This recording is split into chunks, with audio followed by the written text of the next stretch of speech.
Our first speaker tonight is Rashid Kapadia, who I'm sure you're all familiar with. Rashid was born in India and he served in the Merchant Navy for 17 years, progressing from being an apprentice up to chief engineer. And once he'd completed that career, he moved here to the United States to study for a master's degree, and then he moved on into project management and operations management. And not content with the two careers, he has now moved into a third career where he is speaking. He's a speaker and an author and an evangelist for public speaking for engineers and project managers. He's a lifelong student and an avid reader. He is always looking for more interesting facts and figures to share with the engineering and project management world. Tonight he is going to speak to us about the elusive flow. So please welcome Rashid Kapadia. He's going to tell us about flow. Thank you, Jim.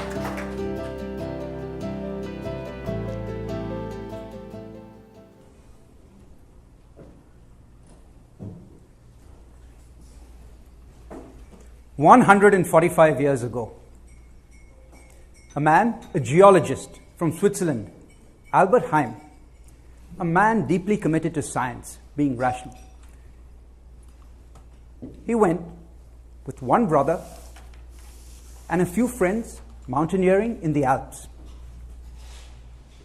A gust of wind caught his hat. He reached out without thinking, lost his balance, fell sideways. He flipped over, started spinning, rocketed towards the edge of the cliff. He was airborne for more than 60 feet. That would be 2 to 3 seconds. Now, under normal circumstances, this should be a terrifying experience. But Albert Heijn, who survived the fall and investigated what happened to him very deeply, didn't find it terrifying. This is what he wrote. I dropped into another dimension. My senses, they were incredibly heightened. My vision was panoramic. Time stopped. I looked up. I saw the faces of my brother and my friend, horrified expressions. But me, I felt no anxiety. I felt not even a trace of despair. No pain at all. What I did feel was a calm seriousness. What I did feel was a profound acceptance of everything that was happening. But most of all, what I felt was a dominant mental quickness. A dominant mental quickness. The fall is about 2 seconds. Let's give him 4 or 5. This is what he said he remembers happening in the fall. I saw everything in slow motion. I had time to survey all the territory. I started making plans. I imagined a scenario where I had minor injuries. I then imagined one where I had serious injuries. Then I began to make rescue plans. I'm going to bounce here, I'm going to bounce there, I'm going to land here. Then I thought, I'm not really going to survive this fall. All of this, 2 to 4 seconds. Then I thought, oh God, I have to give a lecture at Oxford University next week. This was to be my first lecture in that hallowed university. What a pity. They're going to have to find someone else. Oh, I better try to protect my eyes. He tried to take his goggles off, but he didn't succeed. All of this in 2 seconds. Then he said, I said goodbye to all my family and my friends. Then I heard divine, heavenly music. And then I heard a thud and my fall was over. So this man, deeply committed to science, says, How did I get into such a profoundly altered state? What happened? Let me be a detective. Let me start thinking. Let me try to even figure out what happened to me, because I was alive. Started asking a few questions. How? How did I get into this profoundly altered state? How was I so calm? I mean, as project managers, you have panic. This would be a good time to be calm. Profoundly calm. My senses, how was I so aware of everything? How could I see everything? But where did that quickness come from? Where did that mental quickness come from? Now, this was 140, 150 years ago. So the only way probably to research it was to go to libraries and look for encyclopedias. What did Albert Heijn do? He says, let me start with a survey. He finds 32 other people who had near fatal falls. And to his astonishment, he finds that more than 90% report a similar experience. This is something I have to study. 21 years later, he writes a paper, an essay, Remarks on Fatal Falls.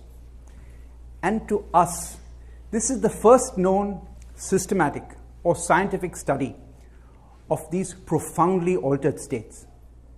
They have been studied a lot ever since. But this is the first known study, and today we call the state flow.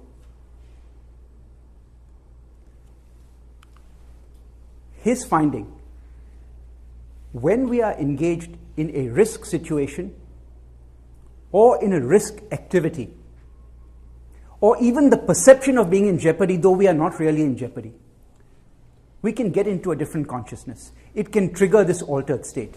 And in this altered state, we have extraordinary mental capacities. That was his finding.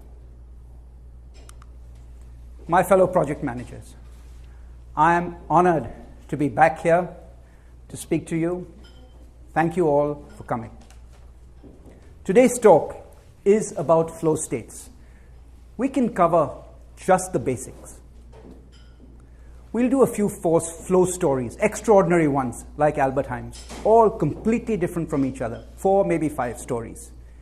And we'll try to see if we can get into a low-grade state together by doing one activity or one exercise. That's the agenda for today. Please read this.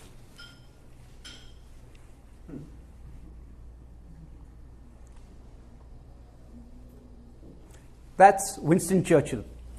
And this is his communication technique. If you have something important to say, don't try to be clever or subtle. Use a pile driver. Hit the point once, come back, hit it a second time, then hit it a third time. A tremendous whack. That's what I intend to do. At least 3 times, I'm going to restate the basics of flow. The next 5 slides. Flow is a state of body and mind where we perform our best. How can you not want to be in flow when you're doing your work? And if that's not enough, normally it's in a state where we feel our best. We feel alive, we feel flourishing, we feel a complete sense of mastery over what we're doing. Effortlessness. Some key characteristics. Action and awareness, they merge. Time vanishes, self vanishes. You have no idea what happened to you or where the time went. But, unfortunately, it is one of the most elusive states known to us. What we do know is the doorway to flow is focus. Flow follows focus. To put it differently, when all our attention, when all our resources are focused only on the task at hand, that's when we drop into the flow state, when everything else vanishes. Subject matter expert after subject matter expert after subject matter expert have studied this. This is Ned Hallowell, one of the top 100 influencers in psychology, professor at Harvard. This is the way he puts it. Flow transforms an ordinary person into an extraordinary person. Whatever it is you're doing, if you drop into a flow state, your performance will be an order of magnitude superior. To put this visually, inside of you, somewhere there are the circuits where ordinary you can perform like a Superman. But instead of a telephone kiosk,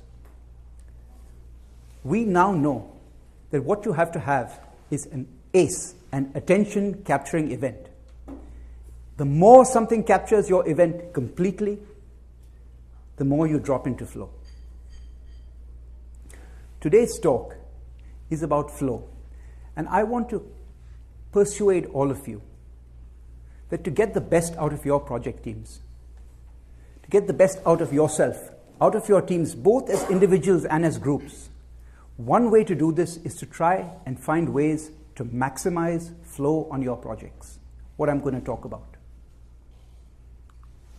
How did I find out about flow?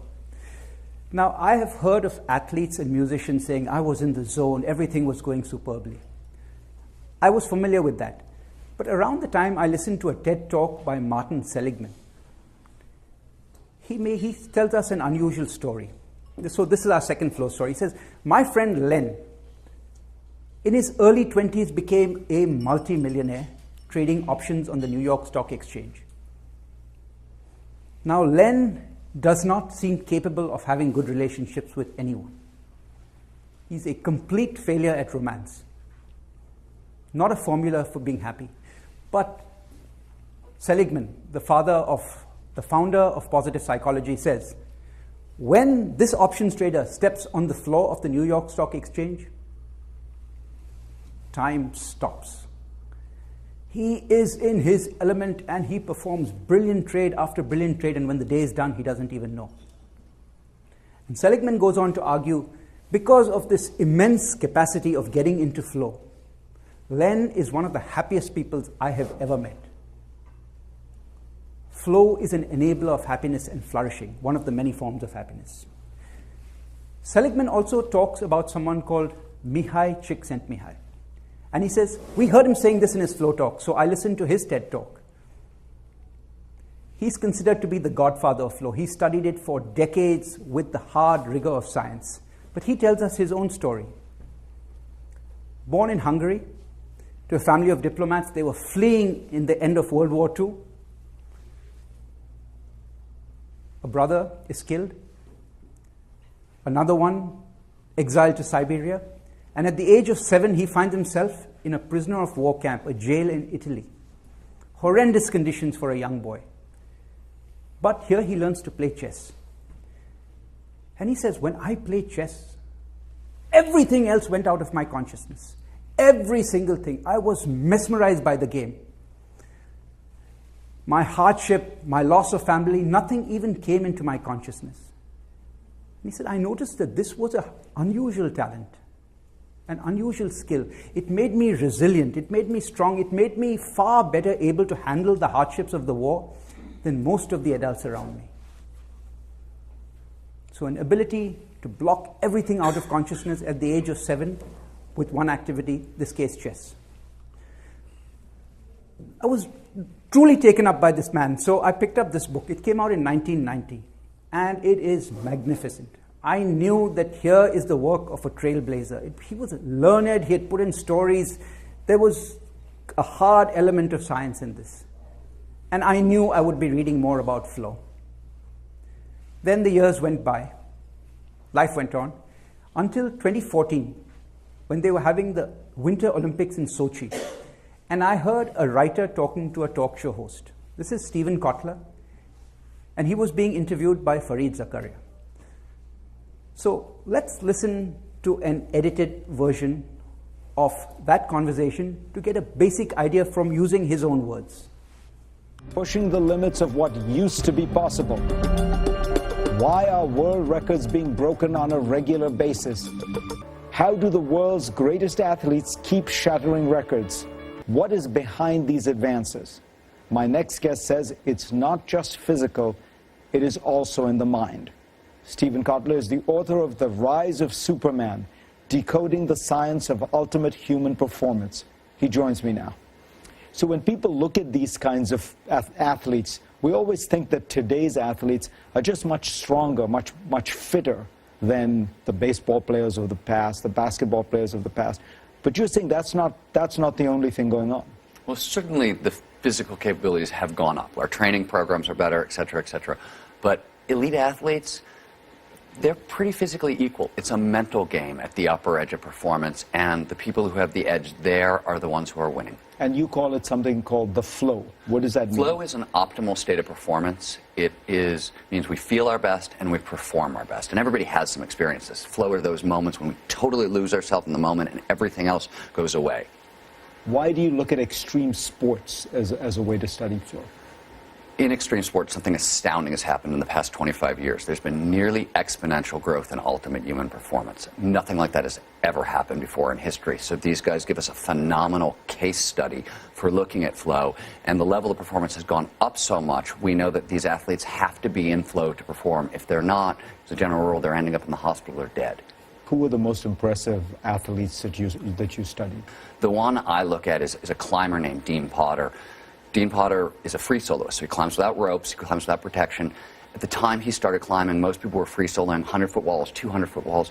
He went down to Patagonia and free soloed mountains, 3,000-foot walls, 4,000-foot walls. He was staying in flow 3 days, 4 days at a time. That's what's really incredible, is that these athletes have figured out how to extend the state. So it's not just a brief moment of victory, it can last for days in certain cases.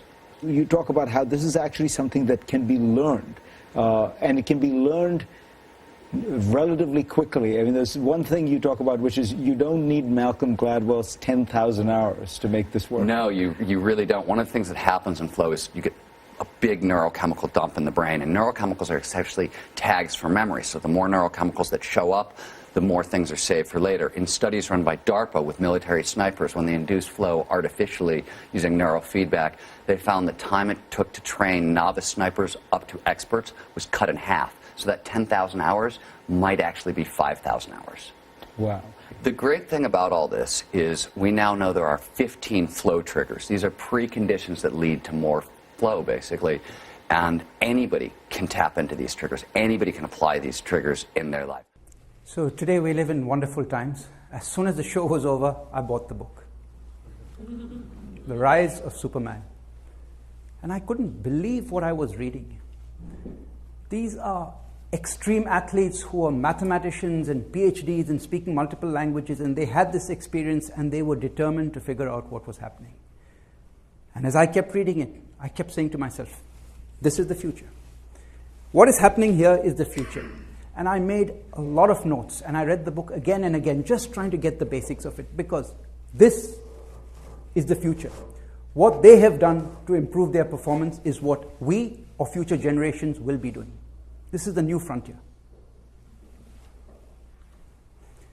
And after reading it many times, I noticed a strange thing. Suppose you could grant me any wish, anything at all. Some coaches say that if you want something, what would it be? Now, normally I would say many $1 million and houses and planes and yachts. But as I began to think about it, what do I really want? I began to say that I would like to get into this state, specifically when I'm dealing with people. If I'm dealing with you and the rest of the world vanishes, that's what I want. I want to be in this state when I'm learning, or when I'm reading, or when I'm writing, or when I'm speaking. I want to be in this state when I'm exercising. I struggle with exercising. We all have to do it. If I could just drop into the zone, finish 1 hour, I would want it.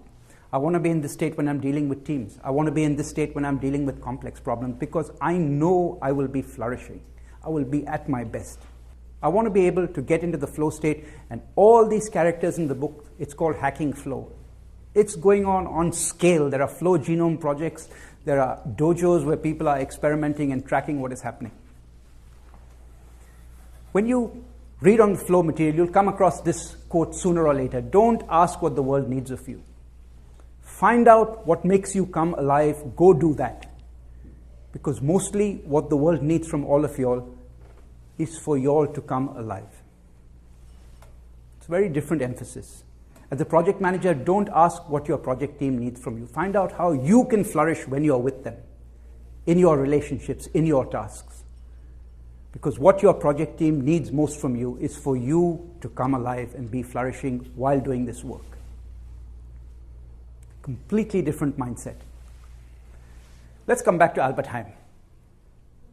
He told us, after 20 years of trying to figure it out, that a flow state is brought on by risk. But today, we see much, much further because we stand on the shoulders of many, many giants who are trying to decode this. I can touch on only two. The first is William James, considered to be the father, the founder of psychology, always experimenting, always curious, willing to take drugs, willing to go to religion, willing to go to sports, just to find out what's happening. And what he found out is whether someone was reporting being in this profoundly altered state because of a spiritual experience, or being in this altered state because of drugs, or because of a peak performance in a moment of sports, or a profoundly altered state because of risk, they all seem to be describing the same inner experience.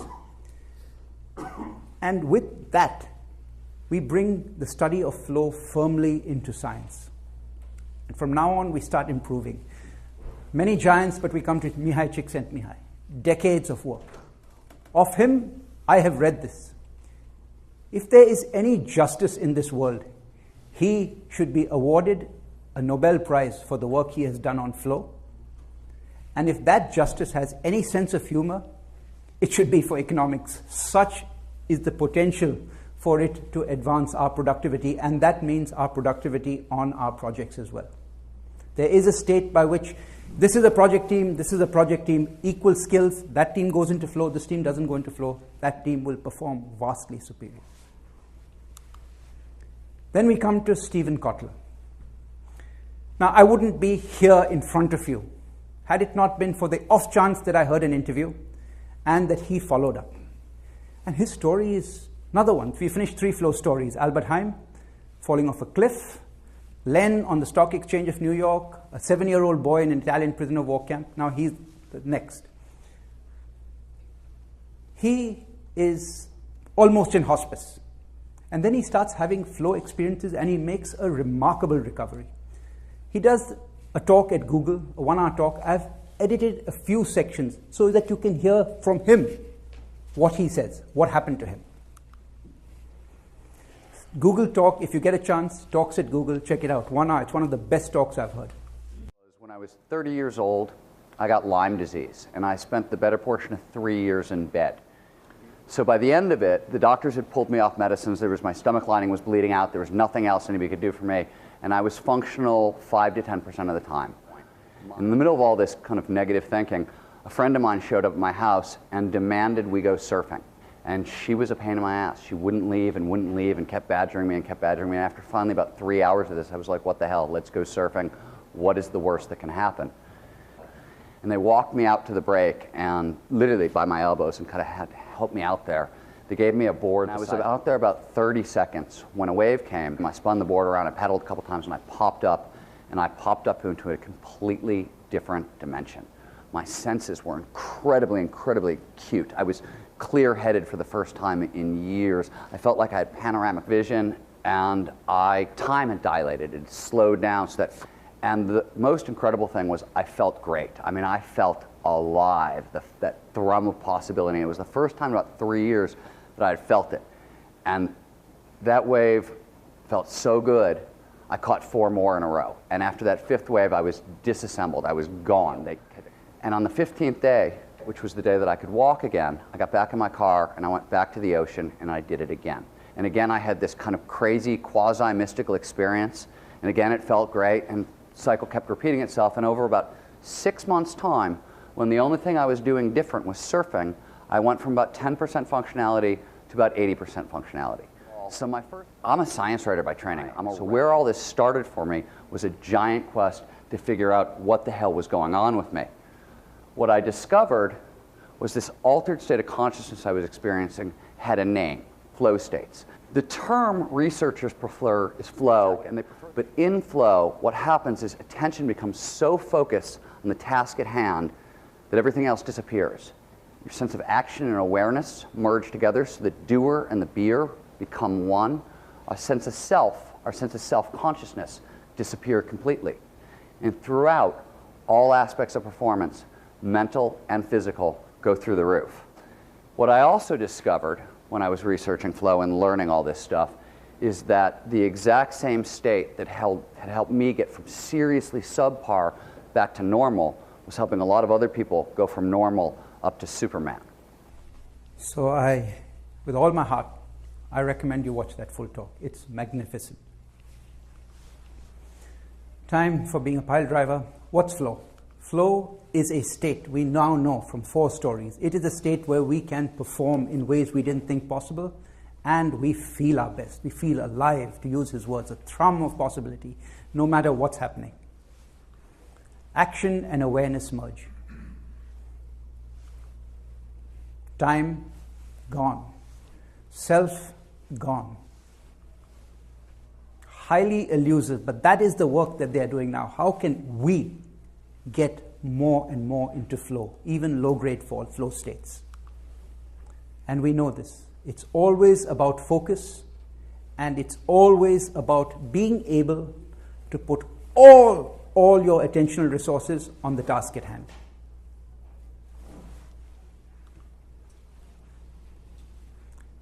This may be more than fiction. We are seeing that attention-grabbing events can truly transform us from ordinary to extraordinary. So how do we get into flow?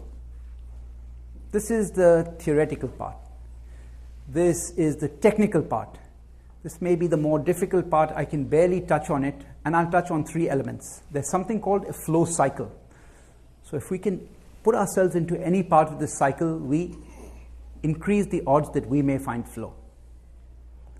There's something called flow triggers, what you surround yourself by to capture your attention. Flow triggers. And finally, there's something called a flow zone. We can keep trying to get into it.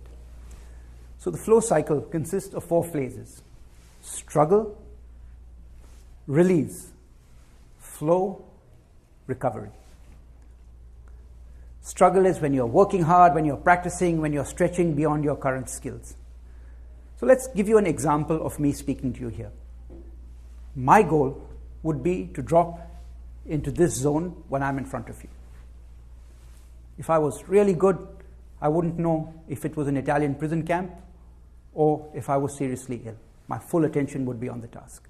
So struggle, write it again. This is no good. Make slides, change your slides, keep struggling. How can I make this better? How can I make this better? I must know this so well that I don't even have to be thinking of it. Memorize all the slides. It has 92 slides. Memorize the 92 slides. If you can't memorize 90, memorize 50. If you can't memorize 50, memorize 10. Slide number 10. My vision was panoramic. Slide number 20, survey. Slide number 30, flow is elusive. Slide number 40, book. You can do it. If you struggle and struggle and struggle, you can do it. The first stage is struggle. Without struggle, we probably won't get into flow, at least deliberately. Normally, for most of us, we'd write a presentation and then we'd come and give it. This is the performance. These 2 parts of the cycle were very educational for me, release and recovery. So release is when you put everything you're struggling to do aside and you figure out a way of getting into an extraordinarily relaxed and alert state of body. Everything goes calm. It's said to release nitric oxide, which allows the flow chemicals to do their work. So in order to do this, how can you do it practically? Let's say, for example, my talk. Over the years, I've developed what I call a pre-speech routine, a pre-speech ritual. I've developed many, but the whole purpose is to get me into this state, being relaxed and calm. If anyone has done meditation or mindfulness, it always starts with breathing. Athletes do it, musicians do it. Anyone who is required to perform will do some version of this. 2 or 3 breaths a minute, and you can feel your heart rate coming down. Positive imagery. See yourself in the room, connecting deeply with everyone. Positive affirmations. I am here to serve you. I am here to connect with you. I am here to serve you. I am here to connect with you. I will do well. You will get what I'm saying. Positive affirmations. Some people have a mantra. I'm here to serve you. I am here to share everything I know with all my heart and with all my guts, and to let go of the outcome. So before doing a task on your project, the more important it is to build some release ritual into it is a doorway that opens up into flow. It allows us to get into focus. Then there's flow. What you find in the flow state is what seemed very difficult is happening naturally now. What was a stretch goal is now completely normal. But after the flow state, getting proper rest seems to be essential. Apparently, there are new neural pathways, circuits being formed in this state. And for them to be consolidated, we need rest. And if we get that rest, what was a stretch goal now becomes a new normal, and we are ready for our next stretch goal. So even if we are not in flow at work and we are struggling, we know that this is part that can get us to perform better. If you're struggling too much, let's try for a little bit of release. If we are too relaxed on the project doing nothing, let's struggle a little bit more. And always get your rest for rapid neural resetting. Flow cycle. Flow triggers is completely different. A trigger is anything that captures your attention. So for example, if I'm speaking to you, you've got my attention, but then if Matt suddenly comes up to me and says, "Hey buddy, here's a gun, give me your money," it's captured my attention. But you see what I'm saying? Anything that captures your attention is a trigger.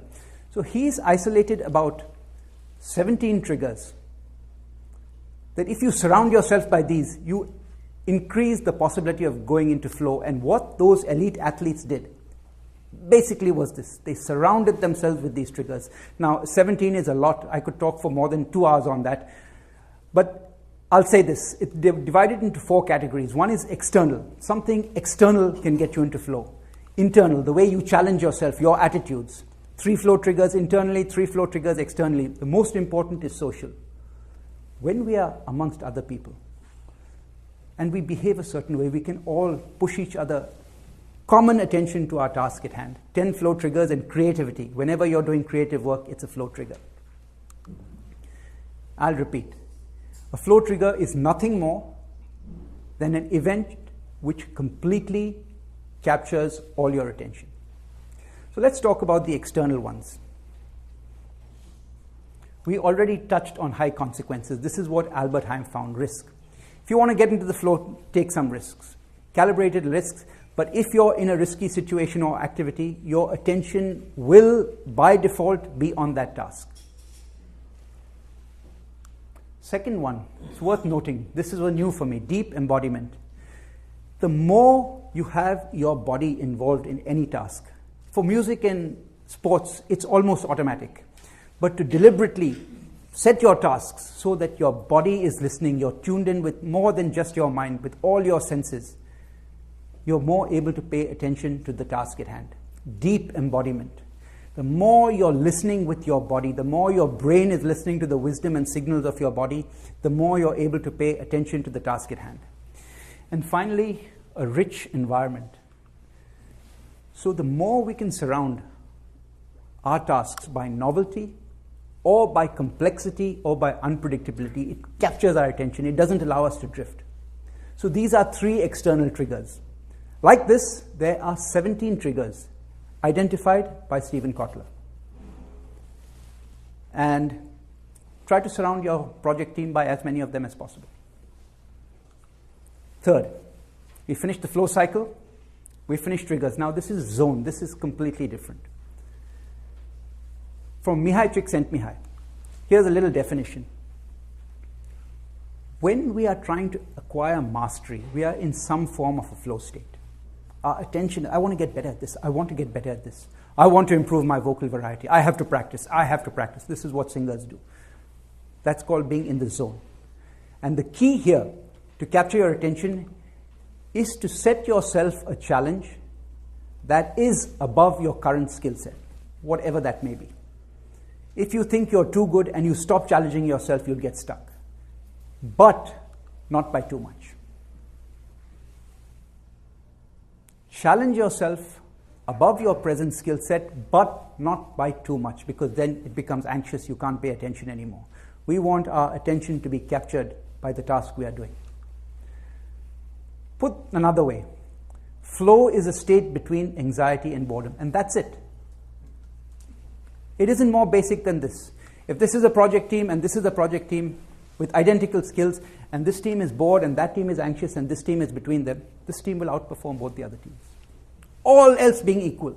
So when you're at work or doing a task, if you find that you're bored, challenge yourself a little bit more. And if you're overwhelmed, pull back the challenges. It doesn't matter if work demands it. If you can't do it, pull it back anyway. Flow is the zone between boredom and anxiety.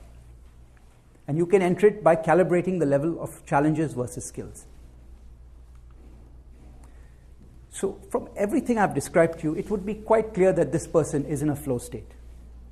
He can't afford to have any thoughts other than completely listening to the waves with his body, deep embodiment. He's on a risky venture. He cannot afford to have his attention anywhere else. This is what the elite athletes did.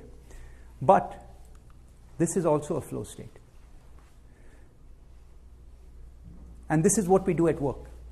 And if William James had to talk to both the first person and the second person, he might find they're having a similar inner experience. We can bring flow to work as long as our attention is completely captured by the task at hand. These people might not be able to know whether they are in a slum or in a five-star restaurant because their attention, it doesn't come into their consciousness at all. It is a gift that we can all take if we can put our full attention to whatever we are doing. We can perform our best and feel our best. There's a lot in flow. So I encourage you, I persuade you, I cajole you, go to your boss, get a budget, buy these 2 books and put them somewhere on your project team. They are magnificent. They are covering a lot of new knowledge. This is a new frontier. This is a new frontier. You will not see human performance improving at this rate. And I'll give you one more book. It comes from another side. It's Daniel Goleman, Focus.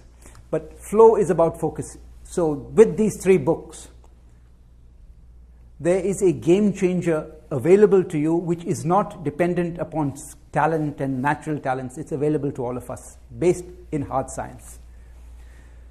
So now, we know that flow is all about attention.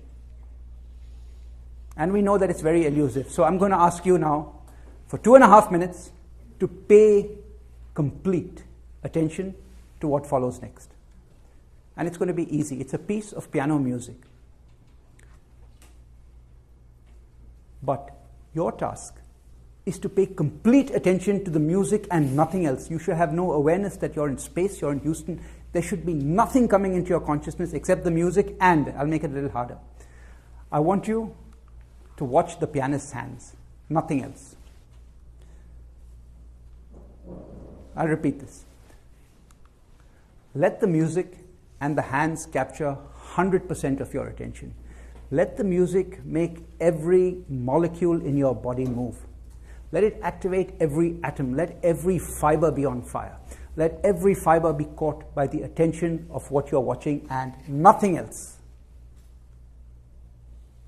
This is the art of flow. 2.5 minutes. 2.5 minutes is not much, but if you can't focus, it will be very long, and if you can focus, it will be gone. I reiterate, 100% of your attention. So let's visit the flow cycle, and just for 10-15 seconds, try to get your mind, your heart rate down, your breath very relaxed. And I'm going to do nothing except listen to the music, 100%, and watch the pianist's hands, 100%.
How many of you all could pay full attention for 2.5 minutes? I was watching you all, and I could see it gets harder and harder. The flow is the most elusive. This is magnificent music. What it's telling us is that the quality of our lives will also depend on the quality of attention we can pay to what we are doing. Instead of judging this music, if we could absorb it. Quality of our lives, our flourishing, correlates very highly with our ability to pay total attention to what we choose to do. So, by show of hands, how many would say that you have a sense of what flow is? Okay, and how many of you can agree that this is not difficult to understand? It's hard to get into. How many of you felt any anxiety when watching this? Or boredom? How many of you drifted away? A little bit? So you were here, so your mind went somewhere else. But I'm making the point. The state is available to everyone. It's almost like we have internal switches that we can force to line up. Summary, third time, there is a state called the flow state. Clearly, it's available to everyone. Clearly, you can perform like Superman, or at least an extraordinary version of you, and feel at your best simultaneously. It's hard to imagine offering someone more than this. Perform your best and feel your best. Characteristics, action and awareness merge. If you were listening to that music, you had no idea what was happening. And certainly you had no sense that I am listening to it. Time vanished, self vanished. It's highly elusive. It's one of the most elusive states as you go higher and higher into it. And it's always about focus and capturing our attention. Subject matter after subject matter expert will make a statement somewhere along these lines. Each one of you can perform significantly better than you've ever performed on a task that you like or don't like if you can pay full attention to the task at hand. There may be more to this than fiction. We may underestimate the power of an attention-capturing event to transform our abilities. There's a cycle called the flow cycle. Struggle, release, flow, recovery. Check out the Flow Genome Project. Get plenty of outstanding information. It's my favorite Facebook page. Outstanding information day after day. There are 17 flow triggers. You'll be doing your project teams a huge service if you can surround themselves just by triggers. No more training. Surround yourself by triggers. There is a zone called the flow zone. It's between boredom and anxiety. You will do your team a great service if you are not bored or anxious when you're with them. How are we doing for time? Okay, now, a few days ago, I came across an extraordinary book review of this. It's 8.5 minutes. But he's going to say everything slightly differently from me, but I want you to watch it because it will be one more reinforcement. And let's see now if you can pay 8.5 minutes of attention. I'm going to be watching you. I'll know who's drifting off. But everything I'm saying, it's just amazingly put together. So here we go. I recently read the book The Rise of Superman by author Steven Kotler. Steven is a journalist who stumbled upon the surprising gap between action and adventure sport athletes and other pro sport athletes. He noticed that while world records were being broken every few years by typical pro sport athletes or Olympians, adventure sport athletes seemed to be breaking world records every few weeks or months, and they were achieving results that were thought to be impossible. In the world of kayaking, going down a waterfall was thought to be suicide, but in the late 1990s, a kayaker went down an 80-foot waterfall and survived. Since then, kayakers have plunged themselves down waterfalls that are over 189 feet long. In the world of rock climbing Half Dome, the 2,000-foot wall in Yosemite National Park, used to take teams of people days. Now, a 22-year-old named Alex Honnold can do it in just a few hours, and he does it without a rope. Climber Jimmy Chin explains the feat. It's the equivalent of an NBA basketball player under last game of the finals pressure, having to execute 1,000 free throws, step back to the three-point line and shoot 100 three-pointers, and then, after all that physical and mental exhaustion, step back and shoot one half-court shot. All the shots have to go in. because any miss is fatal. After seeing story after story of these unbelievable feats in the world of action and adventure sports, Steven couldn't help but wonder how these athletes were doing such incredible things. In a quest to find out, he followed these action and adventure sport athletes all over the world and broke several bones along the way. What he heard from every action and adventure sport athlete was an explanation of an experience that seemed mystical. As they put their life on the line, time seemed to be distorted. Time seemed to either slow down or speed up. They all had a serene calmness and enjoyment despite the fact that they were putting their life on the line. And they had an incredible pattern recognition ability and flawless decision making. See, Steve is a science writer, and he doesn't write articles that are based on mysticism. So he turned to the science community to see if they could explain any of this. To his surprise, these mystical experiences of peak performance have been studied for over 100 years, and the last few decades have produced concrete findings. A researcher named Mihaly Csikszentmihalyi out of the University of Chicago is responsible for most of the big breakthroughs in this area, and he's come to call this peak performance state flow. He calls it flow because when somebody has the experience, every action and decision seems to lead effortlessly and fluidly to the next. Upon following the trail of research, Steven encountered studies of snipers who had their learning increased by 230% when flow was induced. A study out of the University of Pennsylvania found that people who were induced to experience flow came up with more original ideas to complex problems than people who were not. And a 10-year study at McKinsey, one of the largest business consulting firms in the world, found that executives who experienced flow reported being 500% more productive. With these findings, Steve wondered if he could help the average person achieve flow and reap the amazing benefits without needing to put their life on the line. He found the answer at the intersection of the latest science on flow and the methods of the action and adventure sport athletes he was studying. What Steven came up with is a 4-stage flow cycle. The 4 stages are struggle, release, flow, and recover. The first stage is struggle. Steven says we need to amp up our focus and alertness, get stress hormones like cortisol and adrenaline pumping into our system. It's best if our problems seem unsolvable, our effort unsustainable.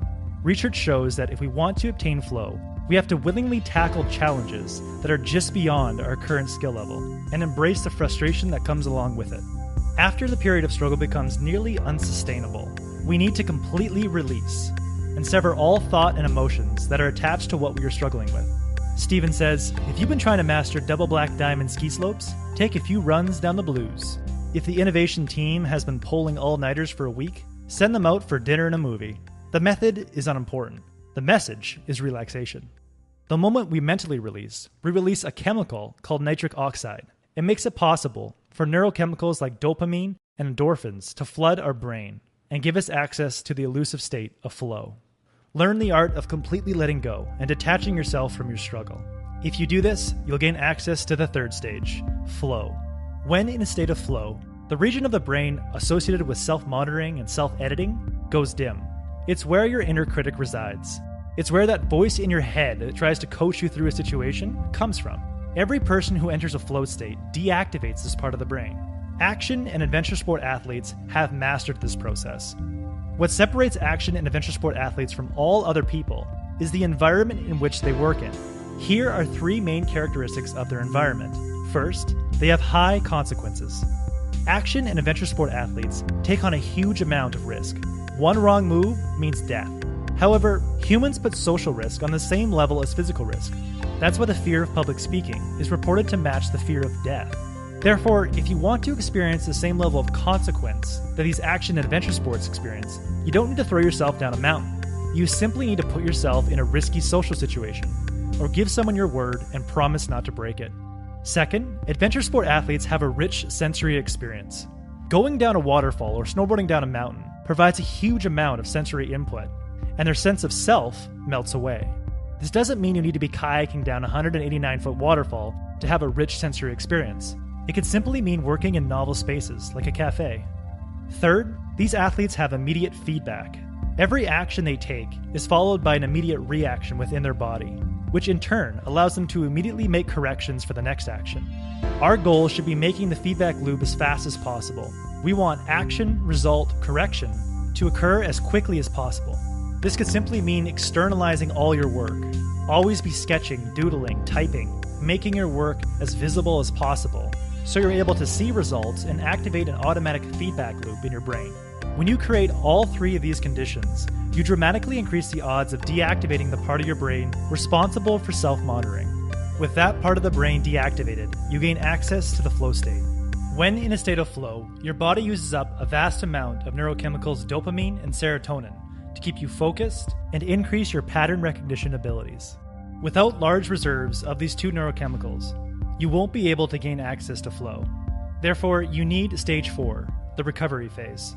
During this phase, you will experience a flow hangover as you try to restore your neurochemical levels by getting adequate sleep and downtime. This means completely disconnecting on weekends and making sleep a priority. So try to access flow the next time you need to write a paper or a report for work. First, you struggle. You do extensive amounts of research. You get overwhelmed and overloaded. You push yourself and you get to the point where you want to give up. And then you release. You go for a walk. Then you try to access flow by setting social consequences, promising to somebody that you'll deliver something at a certain time. You create a rich environment for yourself. You brew a cup of coffee, and you put on some music that helps you concentrate. Then you start the process of immediate feedback. You take pen, put it to paper, and start writing down. You get the tactile feedback and the visual feedback of the progress you're making. Then you recover. You stop writing at a certain time so you can get adequate sleep, so you can do it again the next day. Executing the 4-part flow cycle will give us access to flow and put us in a peak performance state, the same state that is associated with incredible breakthroughs in adventure sports. That was the core message that I gathered from Rise of Superman. In the book, Steven dives into much more detail on how you can achieve a flow state. I highly recommend it. If you would like a 1-page PDF summary of the other insights that I gathered from this book, just click the link below and I'd be happy to email it to you. If you already subscribed to the free Productivity Game newsletter, this PDF is sitting in your inbox. Thanks for watching, and I hope you have a productive day.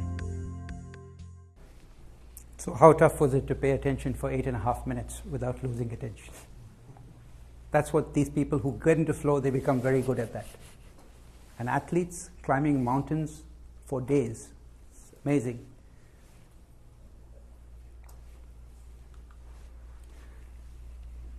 I submit to all of you that if you want higher performance and even a better sense of camaraderie and flourishing on your teams, one way, not the only way, on your project teams, is to find ways of maximizing flow for your entire team. When I was talking to someone, he said, "Did you have any flow experiences?" And I said, "Hey, I need to think about this." And then I remembered, a little bit about me. I grew up in India, 1960s and 70s. And I'm a very fortunate man. I grew up in a home full of love and contentment. And I had the good fortune of going to an extraordinarily good boarding school in India. But there was one British tradition. It was based a lot on the British traditions, built by the British. From the time there was a civil war in this country, there was brutal bullying in our school. I was in school from 1971 to 77. If you were in 11th grade, you had an extraordinary amount of power over the younger boys. If you were in 9th grade, you were powerless and living in constant terror of your seniors. That's just the way it was. I was in 9th grade. Each grade had their own sports team. But if you were particularly good, they could pull you up from a lower grade. They saw me playing soccer and said, "Come here." Being with seniors was terrifying. "We're going to try you out. You play with us." And it was on this field. I remember the position, right in. They put me there. And I was amongst people I was terrified of. And the ball came to me. And big, huge guys, at least they looked that way to me, came running towards me. And suddenly, I played soccer the way I have never played before. Dribbled past one effortlessly, just no effort. 1, 2, and then I passed on the right side. I couldn't see this person. I clearly had panoramic vision. Went exactly where it needed to go. We moved the ball forward, and at the end of that drive, all the seniors looked at each other. They said, "You're going to join us." Now, I wish it had a happy ending. When I went back, I was never able to play like this. So they tried me out a few times, but I had stepped into a zone that I was not able to get back. That was a flow experience I remember today. And I submit to you all that if you start looking back Each one of you in this room have had a similar experience. It just seems so impossible to fathom that we put it out of our minds. Everyone has had one. After most of my flow talks, someone will come up to me and describe in detail, especially if they've been to war, especially if they've been in a car accident, or if they performed extraordinarily well. But even under strange times, I remember someone coming and telling me they were practicing in a gun range, and suddenly they were in the zone. So you have been through it. It could be time to try to figure out what's the science and how can I bring that back more and more. I submit to you, we are seeing a new frontier in human performance. And this may not be fiction. I submit to you that flow is a new frontier and it belongs to the future. This is the future of high performance, or at least a part of it.